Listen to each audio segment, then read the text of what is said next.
자, 이번 영상은 신규주 시초가 매매에 대해서 설명 좀 드려볼 텐데, 제가 이걸 시초가에 매수한다고 다음에 상장하는 거 묻지마 매수했다가 큰일 날 수가 있으니까 절대 함부로 따라 하지 마시고 제가 생각하는 내용을 꼼꼼하게 확인해 주셨으면 좋겠습니다.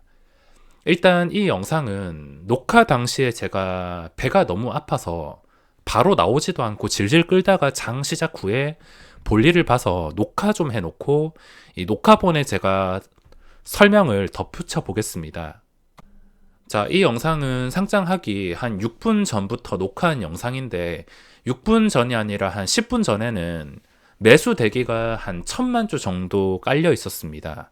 아무래도 스몰캡 종목에 해당이 될 수가 있다 보니까 시가총액 규모가 적고 유통 가능한 물량이 거의 없다 보니까 그 기대감으로 혹시나 따상 갈까봐, 더블 갈까봐 하는 기대감으로 수량 배분을 받는다든지, 그래서 먼저 주문을 넣은 그런 매수세로 추정되는 물량들이 1000만 주 쌓여 있다가 예상 체결에 매도가 계속 나오자 허매수 빠지고, 더블 못 가는 거 아니까 매수가 빠지다가 이렇게 400만 주 점점 빠집니다. 시간이 갈수록 허매수 빠지고, 이렇게 기다리다가 허매수가 빠지면서 출발을 하게 됩니다. 일단 2배 뻥튀기가 된다면 저는 웬만해서는 들어가지 않습니다. 최근에 들어간 기억도 없는데 2배 뻥튀기가 된다면은 과거에 안 좋은 기억들 때문에, 요즘엔 조금씩 달라졌단 하지만 과거에 안 좋은 기억 때문에 저는 함부로 들어가지 않습니다. 그래서 26,000원까지 이게 허매수인 걸 알면서도 이거 시가총액 작고 유통 물량 작으니까 싼 값에는 상장이 되지 않겠구나, 이렇게 실망을 하고서 매수를 거의 포기한 상태였습니다. 일단은 혹시나 모르니까 녹화를 한 건데, 별 기대를 하지 않고 기다렸는데 이제 장 시작할 때가 점점 다가오니까 허매수 풀리고 나서, 근데 여기까지 긴가민가 했습니다. 장 시작 1분 전이 다 돼가는데도 일단 이 오픈 엣지부터 설명을 드리자면, 제가 시간의 거래에서 잡았습니다. 이건 시간의 단일가 보면 오픈 엣지 테크놀로지란 종목이 좀 선 넘을 정도로 빠져가지고 7.5%는 아닌 것 같아서 마지막 체결에 12,300원 잡았습니다. 6시 땡할 때 마지막에 들어갔습니다. 일단 이것도 제 원칙 중 하나인데, 다른 종목들보다 소액으로 매매를 했지만 이건 제 원칙 중 하나인데, 시장에서 인기가 있는 종목이 갑자기 7% 이상 빠진다면은, 예전에도 몇 번씩 설명을 드렸었는데, 갑자기 7% 이상 빠지면은 일단은 소량이라도 분할로 접근해봐라, 이게 제 원칙이기 때문에 오픈 엣지를 접근했으며, 그리고 어제 비슷한 종목이 있었는데 가온칩스란 종목이 있었습니다. 이게 마이너스 8%까지 갔다가 마지막에 반등했는데, 혹시나 이 가온칩스도 마지막에 거의 최저가 한 7% 넘게 빠져가지고 마무리했다면 가온칩스도 같이 들어갔을 것입니다. 근데 여기서 좀 강하게 한 방에 500원씩 반등을 시키는 바람에 따라가지 못했습니다. 원래 인기 있는 종목이 갑자기 많이 뺀다, 일단 한 번 잡고 잠깐 반등을 노릴 수가 있어서 이런 원칙이 있습니다. 그래서 오픈 엣지 테크놀로지를 마지막 체결에 잡았으며, 이건 그냥 시장가로 매도를 걸었습니다. 전날 밤에 나스닥이 2% 오르고 단돈 10,000원이라도 뗄 수 있는 자리가 나왔기 때문에 RP바이오에서 신경을 쓰기 위해서 오픈 엣지는 바로 매도했습니다. 제가 매도한 다음에 어떻게 됐냐면, 장중에 플러스 5%까지 버텼으면은 여기서 200만원 이상 수익을 기대했겠지만, 그냥 이때 너무 정신이 없어서 매도를 했습니다. 안절부절 못하는 상황에서 보시다시피, 자, 정확하게 15초 남기고, 저는 여기까지 안 빠질 때 긴가민가 했습니다. 설마 여기서 시작이 되나 생각을 하고 완전히 포기한 상태인데, 갑자기 장 시작 한 30초 놔두고 11% 허매수가 다 빠졌습니다.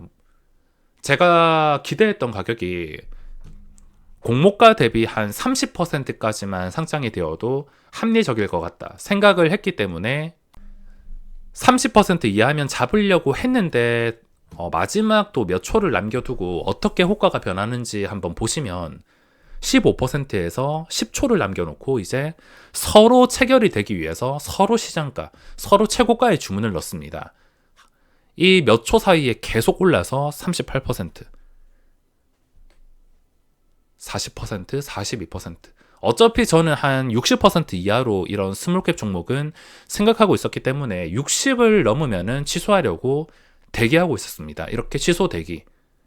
48, 이제 체결이 되었습니다. 보시다시피 48%.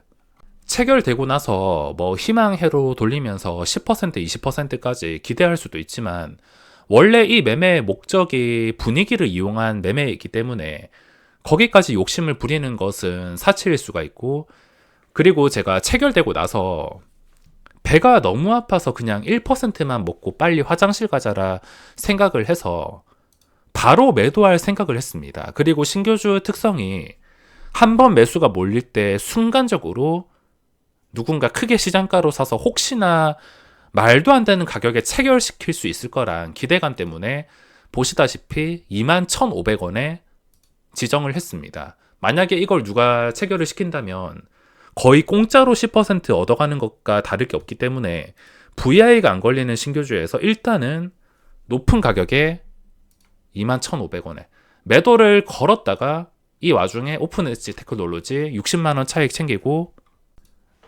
자 보시면은 이제 내려갈 때 손절 준비를 해야 됩니다. 여기서 손절 준비를 하는 것을 확인할 수 있을 텐데, 신규주는 바로 치고 올라가면은 적당히 먹으면 되는데 올라가지 못한다. 그러면 미련 없이 저는 손절합니다. 마이너스 5%, 마이너스 10% 되기 전에 한 마이너스 1, 2%에서 끊어낼 수 있을 때 손절합니다. 호가창을 보면은 19,300원부터 19,000원까지 빵빵하게 쌓여 있어 가지고 손절에서는 안전하게 손절을 할 수가 있습니다.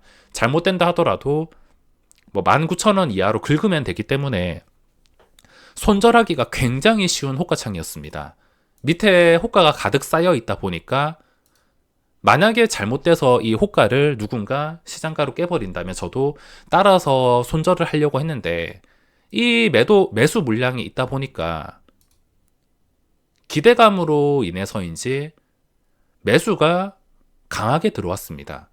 자, 보시다시피 2만원 순식간에 돌파하고, 여기서 무조건 줄 때 먹고 빨리 화장실 가기 위해서 24,000원에 걸었는데 체결이 되었습니다. 자, 이거 체결되자마자 바로 끄고 화장실로 갔습니다. 결과는 210만원, 5.5% 수익, 수수료 세금 포함해서 6% 가까이 수익, 몇 초 만에, 거의 한 30초 만에 6% 수익이 발생했습니다. 자, 여기까지 매매를 진행했으며 매매만 보고서 무조건 따라 하면은 위험할 수가 있습니다. 제가 신규주를 시초가에 들어가는 조건이 있는데, 이 조건은 첫 번째, 전에 상장한 종목이 급등이 나와야 됩니다. 대신에 두 번째 조건, 이게 정말 중요합니다. 오랜만에 나와야 됩니다.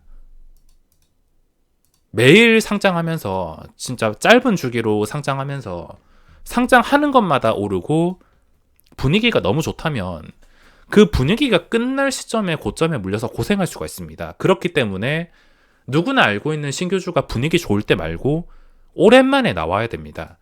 그 오랜만에 나온 게 오픈테크놀로지인데, 만약에 이 종목이 RP바이오 전에 상장한 오픈엣지 테크놀로지가 상한가를 가지 않고 여기서 계속 폭락이 나왔다면 저는 아마 RP바이오를 들어가지 않았을 겁니다. 전에 상장한 종목이 잘 되었기 때문에 이것에 대한 기대감으로 또 오랜만에 나와서 신규주가 급등할 조건 또는 잠깐 빼먹을 조건이 갖춰지는 것입니다. 그래서 제가 예전에 가끔씩 신규주 시초가 매매 영상을 올려드려도 카카오뱅크가 엄청나게 잘 됐으니까 이 리듬을 이용해서 그 다음 거래일에 바로 상장하는 HK이노엔을 잠깐 단타로 빼먹자 생각을 하고서 매매 영상을 올려드린 것입니다. 그리고 세 번째는 당연한 말이지만 너무 심한 뻥튀기는 금지.